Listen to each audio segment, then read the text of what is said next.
The best way to practice your speaking is to get speaking. But you need someone to practice with, right? Wrong. In an ideal world, you'll have loads of native speakers lining up to have conversations with you and to correct your grammar and pronunciation mistakes and teach you loads of cool new words. But you're there practicing your English on your own.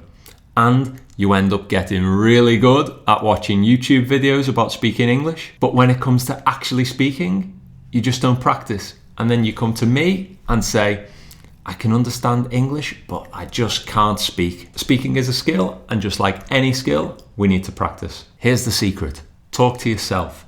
But that's easier said than done. So I'm going to show you how. My recommendation is to get a speaking prompt topic. Now, I'll show you how to get this in a minute. But let's say you've got your speaking prompt, and it could be something like, describe a memorable journey you've taken. Now, you take a few moments to prepare, and then you talk for 2 minutes, like this. I went to Spain last year. I went to the beach. It was really good. I liked it a lot. Okay, so it's more difficult than it sounds. And if you haven't done this before, you might be quite surprised to find that it's actually quite tricky. It's the same format as the speaking tests in exams like IELTS. But whether you're preparing for an exam or not, this is fantastic speaking practice. So why is this so difficult? Well, 2 minutes speaking on your own is actually quite a long time, and it's easy to run out of things to say. So how do we fix this? Well, my advice is to tell a story. Really expand on the situation. Don't just say, we went to the beach and it was great. You could say, we planned to go to the beach, but on the first day there was a massive thunderstorm, and we were so disappointed we had to go to the museum instead. And then you can describe the museum. What did you see there? What happened? See what I mean? It doesn't even have to be true. You can get creative, and it can be quite fun to invent some of these scenarios. Suddenly you'll find that it's easy to talk for 2 minutes. The problem then will be getting you to stop talking. I do like setting the 2-minute target though. It's long enough, but it focuses you on delivering your message in a concise way, and it stops you rambling on and on and on and on. If you can time your answers to include everything you want to say and finish bang on 2 minutes, it's actually quite satisfying. So I'll try again with the same prompt, but this time I will try and go for 2 minutes. I'll try and incorporate some of those ideas that we had about the storm and the museum and see how we get on. So 2 minutes on a memorable journey. The memorable journey that I'm going to describe is a trip that I took to the south of Spain. Now, I planned to take this as purely a beach holiday. The plan was to sunbathe, read in the sun, have lots of good food, lots of good drinks, and really relax. So I'd done a bit of pre-holiday shopping and stocked up on t-shirts and shorts and sun cream, new sunglasses and a sun hat, packed my bags and jetted off to the south of Spain. Now, unfortunately, on the first day of the trip, the region was hit by a massive storm. There was thunder and lightning, and it just didn't stop raining. So the first thing I had to do was go and buy a raincoat because everything I packed was completely inappropriate for the weather. Then I had to think of something else to do with the time because we couldn't go to the beach. The weather was terrible. So we found some local museums and art galleries that the region had to offer. I hadn't been aware of them before, and it's not normally the type of thing I plan to look at, but you know what? I had a fantastic time, and it really gave me an appreciation for the local style of art and architecture and art. And if it hadn't been for the storm, I wouldn't have ended up in the museum. So we still had the opportunity to go to the beach. The storm cleared up after 2 days. The sun came out, and I still had a chance to go and get my obligatory sunburn. But the museums and galleries were certainly a highlight that I wouldn't have seen if it wasn't for the storm. So all in all, it was a fantastic holiday. There you go, bang on 2 minutes. So hopefully you can see that even for me as a native English speaker, this style of speaking isn't easy. It's not a 100% natural situation, and it's certainly a challenge to try and fill all of that time and get to 2 minutes and to have it all make sense. and flow. But it forces you to think in English and to formulate those phrases quickly. I'm going to do a few more examples, and hopefully you can see my thought process as I go, and hopefully I will improve with practice. And I haven't seen these prompts before, so I haven't prepared anything, so anything could happen. By the way, a good way to generate these speaking prompts, so you've always got something fresh, is to use an AI like ChatGPT. So let's do that now. You just type something like generate speaking prompts for practicing English. Right, let's see what we've got. Talk about your favorite hobby and why you enjoy it.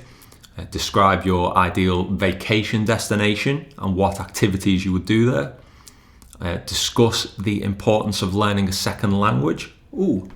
That's interesting. Let's go for that one. Discuss the importance of learning a second language. I'll take a few moments to process that and plan roughly what I want to say. And remember, we need our story. We need a bit more detail. We can't just say learning a second language is really important so that you can speak to people around the world. I like learning languages. No, we've got 2 minutes to fill, so we need a narrative. I could start by outlining some common opinions about language learning. Some people think it's a great idea because you can speak with people in other countries. Some people think it's a waste of time because you can just use a translator. Then I could include some personal insights and give my opinion. So let's start the clock for 2 minutes. Some people think that learning a second language is vitally important because it allows us to talk to people from all around the world. It allows us to communicate with people from different cultures and different countries in a way that just wouldn't be possible if we didn't share a common language.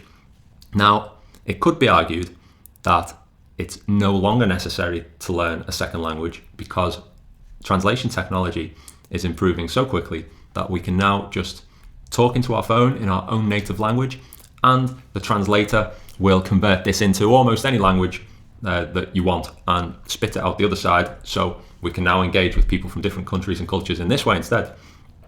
In my personal case, I didn't really enjoy learning languages at school.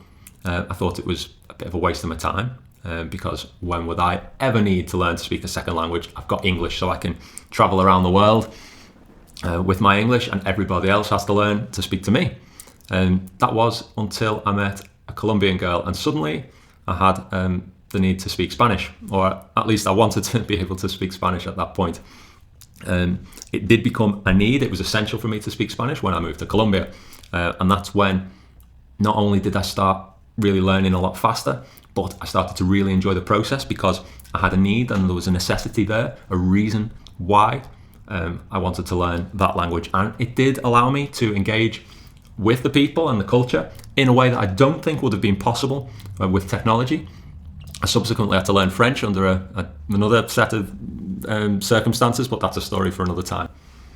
Just over 2 minutes. Once you get used to the 2 minutes, you can add in some challenges to keep things interesting and really push your level from intermediate to a more advanced level. For example, you can set yourself certain criteria, like my 2 minute response must include at least one example of the past perfect, or at least one example of a third conditional. Or if you have some new words on your vocab list, your answer must include those 5 words, for example. So here I'm going to use the AI again. I'm going to say generate 5 random words. Let's see. Apple, bicycle, sunshine, book, happy. And let's get a new topic. Share your favorite recipe and explain why you like it.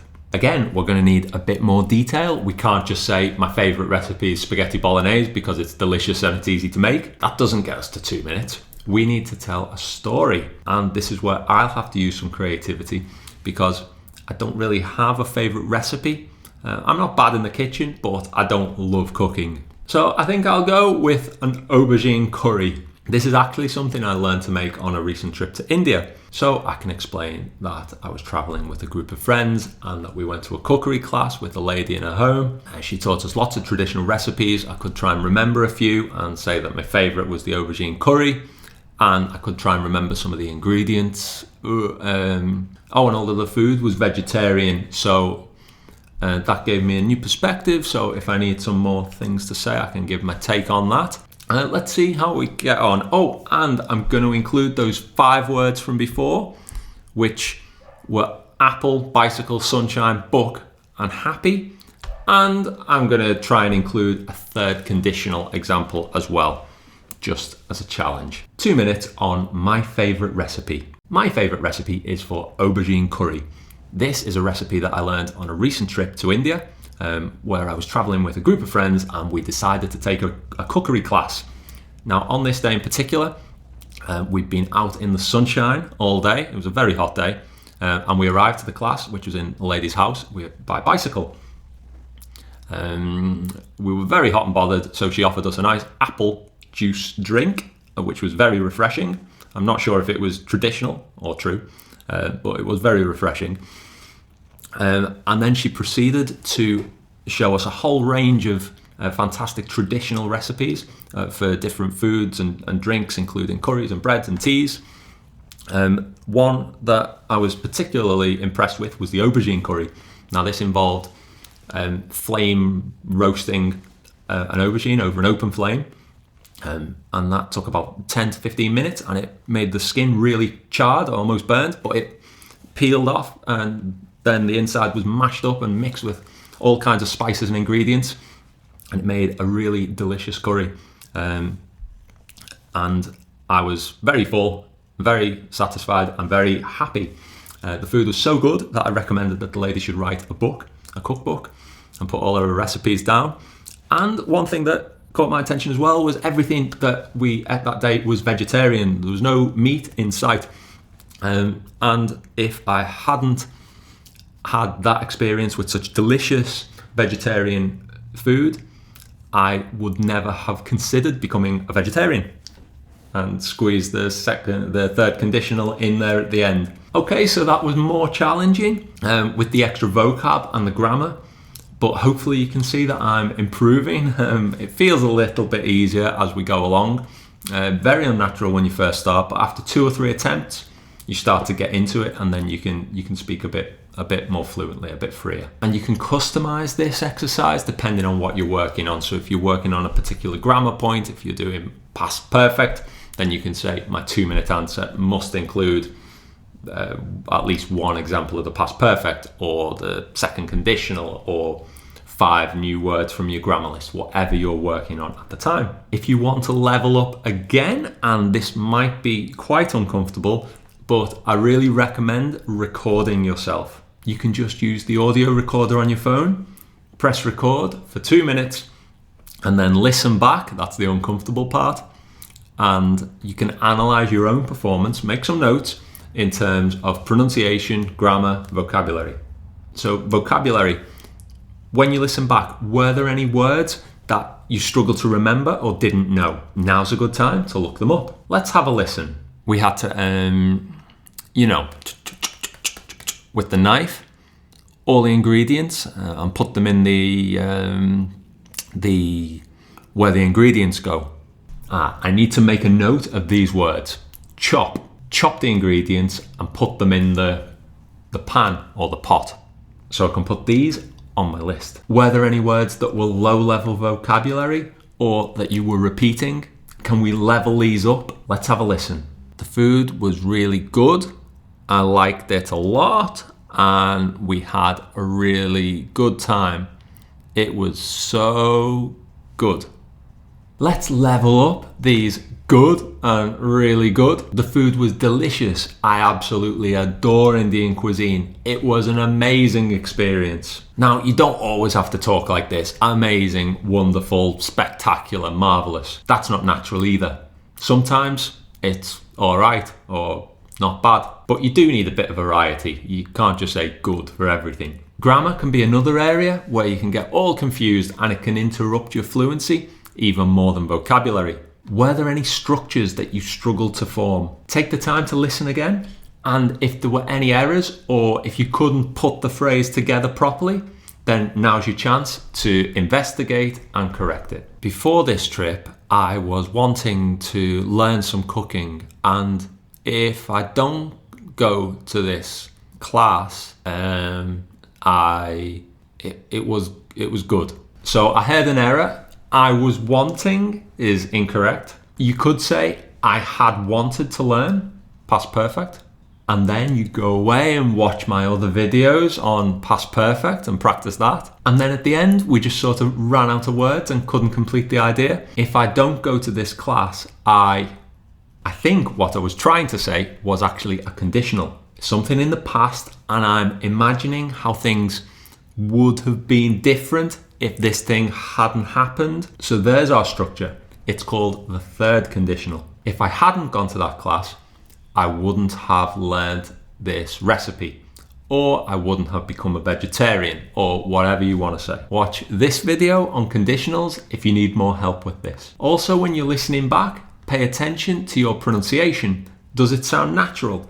Can you understand yourself? Because if you can't understand yourself, then we don't stand a chance. I'm going to be making lots more videos like this about how you can improve your speaking fluency. So it might be a good idea to subscribe so you don't miss out. This style of speaking is a good, amazing, wonderful, marvelous way to structure your English study sessions. Once you pass a sort of intermediate level, you might struggle for ideas. What should I practice next? Well, speaking in this way not only helps your speaking fluency, but it also helps you find gaps or weaknesses in your English. Because you'll start an idea spontaneously, and you'll realize partway through the phrase that you don't have the tools to finish the idea that you've started. You don't have the vocabulary or the grammar to say what you want to say. So this tells you where you need to focus your efforts. Now, I know it's not really a conversation. You'd have no friends if you only talked in 2-minute blocks, but practicing this skill means that you can deliver a message in a structured way, and that you can talk in English for an extended period, not just single phrases. I feel like I'm getting quite good at this now. Let's have another go. Talk about your favorite hobby and why you enjoy it. I absolutely love playing the guitar. Whenever I get some free time, that's what I like to do. My playing isn't restricted to just one style. I like everything from classic rock to jazz.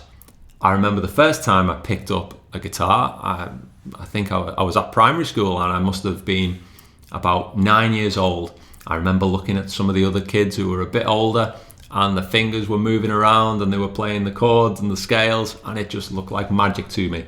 Because when I looked at my fingers, they wouldn't do what I wanted them to do. I think I underestimated the amount of time that it would take to get quite good. I think most people don't appreciate the amount of time required and the amount of practice needed to learn a musical instrument.